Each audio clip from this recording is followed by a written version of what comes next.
كلمة السر في الموضوع ده كولر.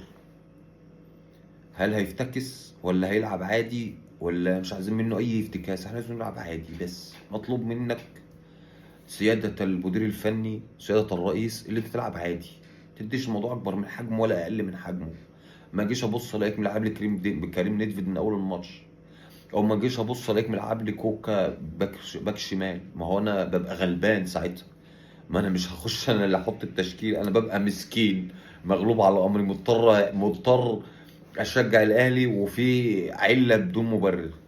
هو ليه افتكاسات غريبه؟ هو ايه المطلوب؟ ما تفتكيش. حد يقول له ما يفتكيش، لو حد معاه رقمه يكلمه يقول له ما تفتكيش. انا عندي احساس كبير ان احنا قريبين جدا من الماتش ده، والماتش ده هيبقى ماتش كبير.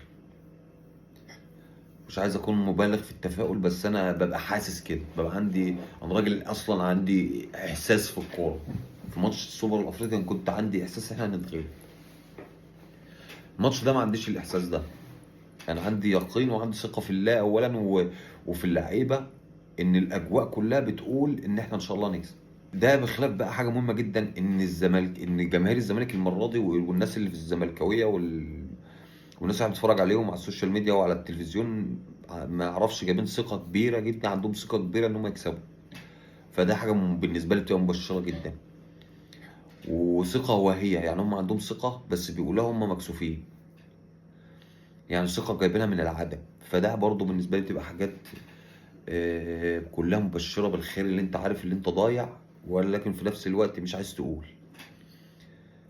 انما انت لو حاسس ان انت ضايع وبتقول ان انا ضايع وهجتهد، دي بقى اللي بتخليك قلقان. فانا مش قلقان، والدوافع عند الاهلي كبيره جدا، والدوافع اثبات الذات اولا للاعيبه الاهلي، ان هم يثبتوا ان هم اجمد فرقه في مصر بعد ما نالوا قسط كبير جدا من الهجوم في المرحله اللي فاتت. والماتش في النهايه مجرد ماتش برضه، عشان ما اديش الموضوع اكبر من حجمه، ده مجرد ماتش في الدوري. اي نعم هو ماتش مهم، والدوري السنه دي النقطه فيه بحساب، لانه دوري صغير، يعني اشتغال الدوري. يعني احنا عاملين دوري كده لحد ما ربنا يسهل لنا الحال والدنيا تظبط معانا، فعاملين نشتغل الدوري النقطه فيه بحساب، يعني النقطه اللي تقع منك بحساب. والماتشات الكبيره مهمه. الزمالك مفيش منه امل، يعني حتى لو كسب الاهلي هو مفيش منه امل.